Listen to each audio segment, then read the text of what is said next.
양문감리교회 성도 여러분 평안하시죠? 요즘 우리가 발 디디고 사는 세상 참 팍팍합니다. 네, 맞아요. 진짜 하루하루가 생존 경쟁 같잖아요. 그러니까요. 세상은 우리 귀에 대고 끊임없이 막 외치는 것 같아요. 절대 손해보지 마라. 어떻게든 밟고 올라서야 무시당하지 않는다. 이렇게요. 내 몫은 내가 악착같이 챙겨야 살아남는다. 이런 분위기가 팽배하죠. 네, 남보다 한 걸음이라도 앞서야 한다는 그 거센 파도 속에서 부딪히다 보면 우리 마음도 모르는 사이에 참 거칠어지고요. 좀 날카로워지기 쉽습니다. 그렇죠. 누군가에게 작은 양보를 하는 것조차 마치 내 삶의 기반이 흔들리는 것처럼 불안할 때가 있거든요. 맞아요, 맞아요.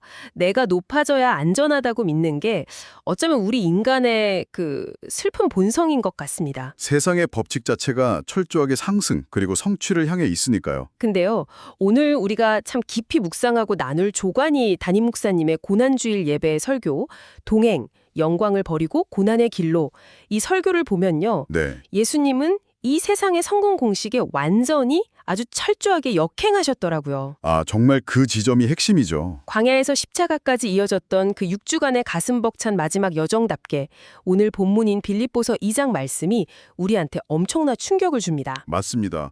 바울이 너희 안에 이 마음을 품으라. 곧 그리스도 예수의 마음이니 이렇게 선포하잖아요. 네네. 세상은 무조건 위로 올라가라고 막 등을 떠미는데 예수님은 도대체 왜 스스로 가장 낮은 곳으로 내려가셨을까요? 바로 그게 오늘 우리가 집중해서 파헤쳐볼 가장 중요한 메시지입니다.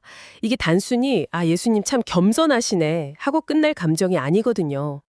감동받고 끝나는 게 아니다. 네, 우리의 삶을 이끌어가는 그 운영체제 자체를 세상의 방식에서 예수님의 방식으로 완전히 갈아엎으라는 그런 강력한 권면인 거죠. 운영체제를 갈아엎는다. 말은 참 멋진데요. 성도 여러분, 솔직히 우리 일상을 돌아보면 그게 참 뼈를 깎는 고통이잖아요. 아이고, 그럼요. 진짜 쉽지 않죠. 당장 집에서 부부싸움할 때만 봐도 그래요. 내가 도대체 뭘 그렇게 잘못했는지 내 말이 맞잖아 하면서 그 작은 자존심 하나 굽히기가 너무 힘듭니다. 맞아요. 교회에서도 마찬가지죠. 구역 식구들이나 성교회에서 봉사 방향 두고 의견 다를 때요. 그러니까요. 내가 이 교회에서 봉사한 세월이 얼만데 하면서 끝까지 내 권리랑 체면을 막 움켜쥐려다가 그러다가 오히려 소중한 지체들이랑 관계에 금이 가버리는 경우가 참 허다하거든요. 네, 진짜. 도대체 우리 인간은 왜 이렇게 내려놓음이 안 되는 걸까요? 그게 바로 우리가 권리라는 것을 어떻게 인식하고 있는지 그걸 보여주는 증거입니다. 권리요? 네, 우리는 내가 마땅히 누려야 할 권리를 포기하면 나라는 존재 자체가 부정당하거나 약자가 되어버린다고 생각하거든요. 무시당할까 봐? 그렇죠. 그런데 담임 목사님의 설교를 보니 여기서 아주 중요한 헬라어 단어 2가지의 의미를 선명하게 풀어주셨더라고요. 저도 그 대목에서 귀가 번쩍 뛰었어요. 모르페랑 하르파고모스, 맞죠? 네, 정확하십니다. 먼저 성경은 예수님이 근본 하나님의 본체시라고 선언합니다. 여기서 본체가 헬라어로 모르페인데요. 모르페, 네. 이게 그저 겉모습이나 껍데기만 비슷하게 흉내냈다는 뜻이 절대 아니거든요. 그럼요. 본질상 그 존재의 속성 자체가 완벽한 창조주 하나님이시라는 뜻이죠. 온 우주의 찬양을 받으시기에 합당한 진짜 주인이신 겁니다. 그러니까 예수님이 이 땅에 오실 때 그분이 가진 능력이 조금이라도 모자란 상태가 아니었다는 거잖아요. 완벽한 100% 하나님 그 자체이셨다. 완벽하죠. 그런데 문제는 그 다음입니다. 그 엄청난 모르페를 가지신 분이 하나님과 동등됨을 취할 것으로 여기지 아니하셨다. 이렇게 나오거든요. 네네. 여기서 취할 것이라는 단어가 바로 헬라어 하르파고모스입니다. 이 뜻을 알면 진짜 가슴이 먹먹해져요. 어떤 뜻이길래요? 이게 단순히 테이블 위에 있는 물건을 쓱 집어든다는 게 아니고요. 자신의 유익을 위해서 어떤 특권을 꽉 움켜쥐다, 강제로 착취하다. 이런 아주 강렬한 의미가 있어요. 잠깐만요. 그렇다면 예수님은 영광 받으실 자격이 없어서 포기하신 게 전혀 아니네요. 전혀 아니죠. 너무나 당연하고 완벽한 권리가 있었지만 그 어마어마한 특권을 내 유익을 위해서 꽉 움켜쥐지 않기로 스스로 결정하셨다 이런 거군요. 바로 그겁니다. 세상 사람들은 10이라는 권리만 주어져도 그걸 100처럼 부풀려서 막 움켜쥐려고 혈안이잖아요. 아, 그럼요. 내 밥그릇은 내가 챙겨야죠, 세상에서는. 그런데 예수님은 무한대의 관리를 가지고 계셨음에도 그걸 무기로 사용하지 않으신 겁니다. 그 이유가 바로 우리 성도님들과 저를 향한 맹렬한 사랑 때문인 거죠. 와, 담임 목사님의 설교를 보니 이 말씀이 있더라고요. 진짜 강한 사람은 끝까지 움켜쥐는 사람이 아니라 사랑 때문에 내려놓을 수 있는 사람이다. 아, 진짜 명언입니다. 네, 저 이 지점이 주는 메시지가 너무 크다고 봐요. 약간 예를 들어보면 아주 막강한 대지주가 있다고 쳐보죠. 네, 대지주요. 동네 소장농들이 다 이 지주한테 빚을 져서 법적으로 당장 감옥에 보내도 문제가 없는 거예요. 완벽한 권리가 있죠. 그렇죠. 합법적인 권리죠. 근데 이 지주가 어느 날 스스로 빚 문서를 다 찢어버리고 자기가 밭에 나가서 흙먼지 뒤집어 쓰고 일하기 시작한 겁니다. 소장농들을 살리려고요. 와, 아주 훌륭한 비유네요. 예수님의 행동이 딱 그랬습니다. 정당한 권리를 하르파그모스, 즉 강압적으로 움켜쥐고 심판하시는 대신에 그 손을 펴신 거네요. 네, 손을 펴서 모든 걸 바닥에 내려놓으신 거죠. 우리가 구원받은 건 우리가 막 아등바등 노력해서 하늘에 닿은 게 아니거든요. 하늘에 계신 분이 권리를 포기하고 이 먼지 속으로 내려오셨기 때문에 주어졌다. 맞습니다. 거저 주어진 생명인 거죠. 참 듣고 보니 제 일상이 너무 부끄러워집니다. 우리는 내 권리를 막 소리 높여 주장해야 나를 지킨다고 믿잖아요. 그래야 똑똑하다는 소리도 듣고요. 그런데 가장 강하신 분은 사랑 때문에 힘을 빼셨어요. 가정이나 이웃관계에서 내가 충분히 따지고 이길 수 있지만 평화를 위해 한 걸음 물러설 줄 아는 그 예수님의 넉넉함. 네, 그게 꼭 필요하죠. 우리 성도님들 삶에도 그 마음이 잔잔히 스며들었으면 좋겠네요. 그렇게 권리를 내려놓는 건 결코 패배가 아닙니다. 세상에 흉내낼 수 없는 가장 위대한 능력인 거고요. 맞습니다. 자, 그럼 여기서 논리적으로 중요한 질문이 하나 생겨요. 영광과 권리를 내려놓으신 예수님. 그럼 그 텅 빈 자리를 도대체 무엇으로 채우셨을까요?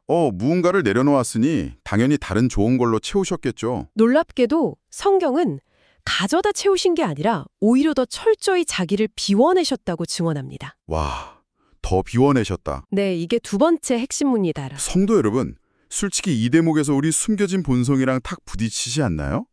우리는 늘 누군가 알아주길 바라는 갈망으로 가득 찬 항아리 같거든요. 아, 그렇죠. 인정받고 싶은 욕구요.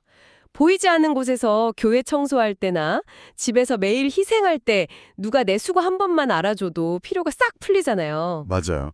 반대로 아무도 안 알아주면 섭섭한 마음이 훅 올라오고요. 우리는 빈 그릇이 되고 싶은 게 아니라 박수와 인정으로 꽉 차서 찰랑거리는 존재이고 싶은 거거든요. 누구나 중심에 서고 싶어 하니까요.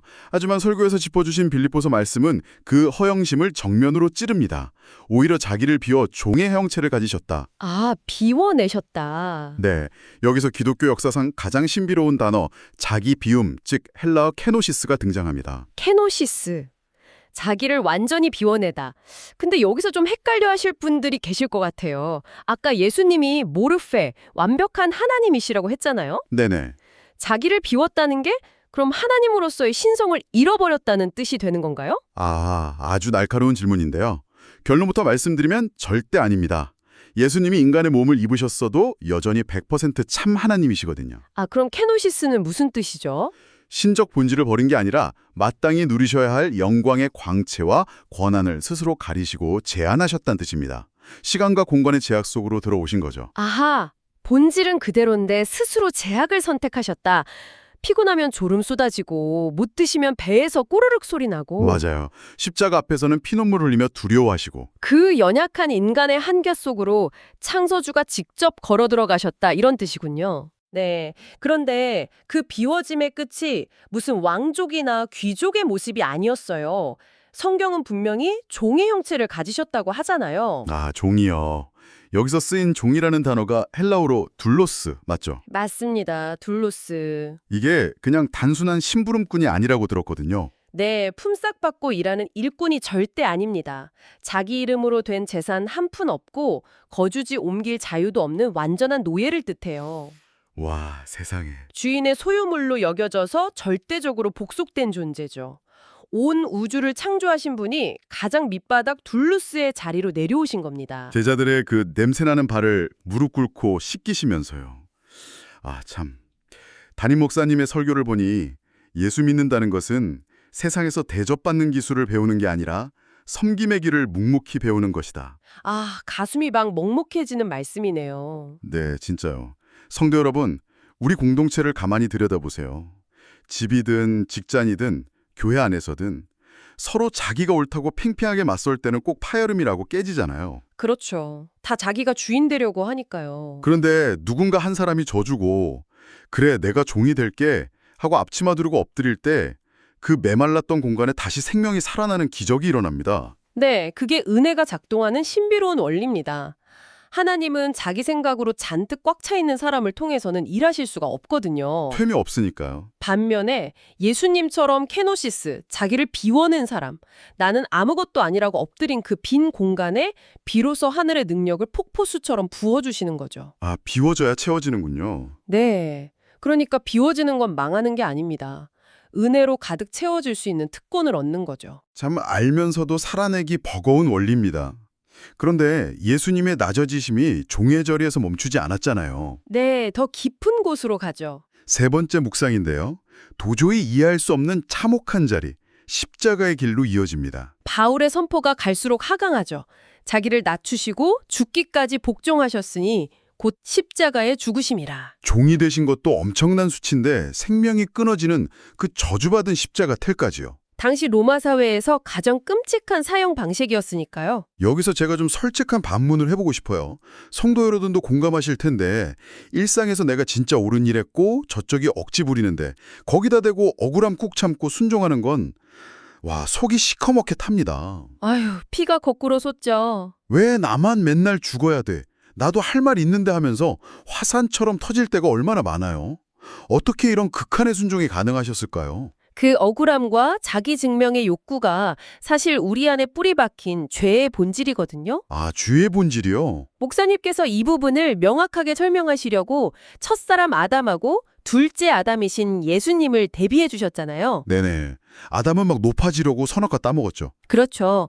에덴 동산에서 하나님이 지어주신 자리에 만족 못하고 뱀의 유혹에 빠져서 하나님의 자리까지 치고 올라가려다가 다 망쳐버렸잖아요. 아담의 교만이 온 세상의 질서를 다 박살낸 거네요.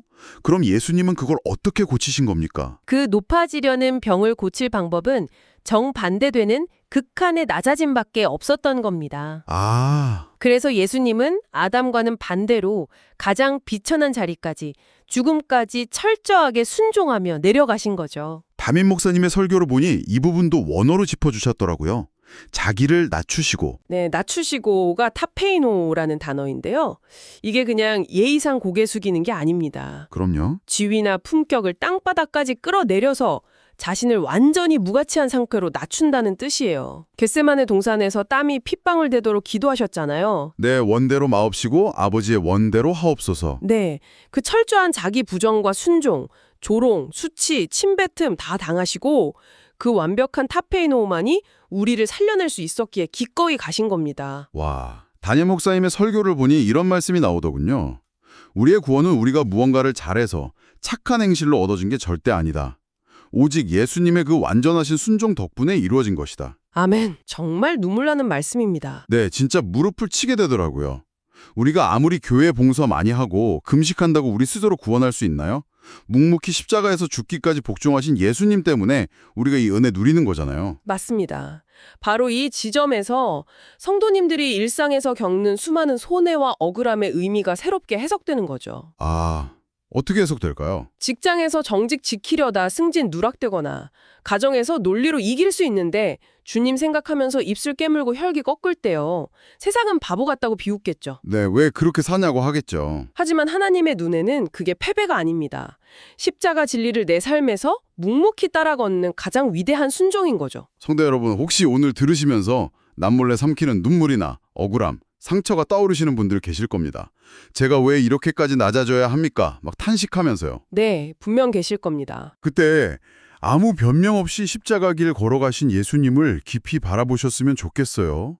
죄 없는 주인이 날 위해 채찍 맞으셨는데 그 사랑 앞에 서면 제 얄팍한 자존심은 다 부서져 내리는 것 같습니다. 그리고 우리가 반드시 기억해야 할 게 있어요. 십자가의 낮아짐은 거기서 끝나는 비극이 절대 아닙니다. 그럼요. 부활이 있잖아요. 네, 완벽한 순종으로 죽음을 통과하셨을 때 하나님이 그분을 지극히 높여 모든 이름 위에 뛰어난 이름을 주셨습니다. 낮아짐은 망하는 게 아니에요. 십자가 터널 지나면 기필코 찬란한 부활의 영광이 기다리고 있습니다. 아멘. 정말 그렇습니다. 오늘 우리 조관이 담임 목사님의 말씀을 징검다리 삼아서 자기를 비워내는 건 실패가 아니라는 걸 나눴습니다. 세상 눈에 무능해 보이는 그 자리가 결코 약함이 아님을 선포했고요. 네, 세살은 계속 너만의 바벨탑을 쌓으라고 유혹하겠지만 우리 성도님들은 기쁨으로 내려가는 그 은혜의 길을 담대하게 선택하시기를 응원합니다. 자, 이제 성도 여러분의 일상 속으로 가져가실 묵직한 질문 하나 던져드릴게요. 이번 한 주간 가정이나 일터에서 내가 분명히 옳지만 주님 때문에 한 번 더 입 다물고 조용히 져줄 수 있는 그 낮은 자리는 과연 어디일까요? 참 뼈를 깎는 아픔이 동반되는 질문이지만 그 자리가 역설적이게도 공동체의 부활의 생명력을 일으키는 첫걸음이 될 겁니다. 맞습니다. 사랑하는 양문감리교회 성도 여러분, 좁은 십자가의 자리를 넉넉한 기쁨으로 안아내시기를 소망합니다. 그렇게 나아갈 때 각자의 자리마다 예수 그리스도의 생명과 향기가 피어나서 결국 부활의 능력을 경험하는 복된 한 주 되시기를 온 마음 다해 축복합니다. 함께해 주셔서 감사합니다. 평안하십시오.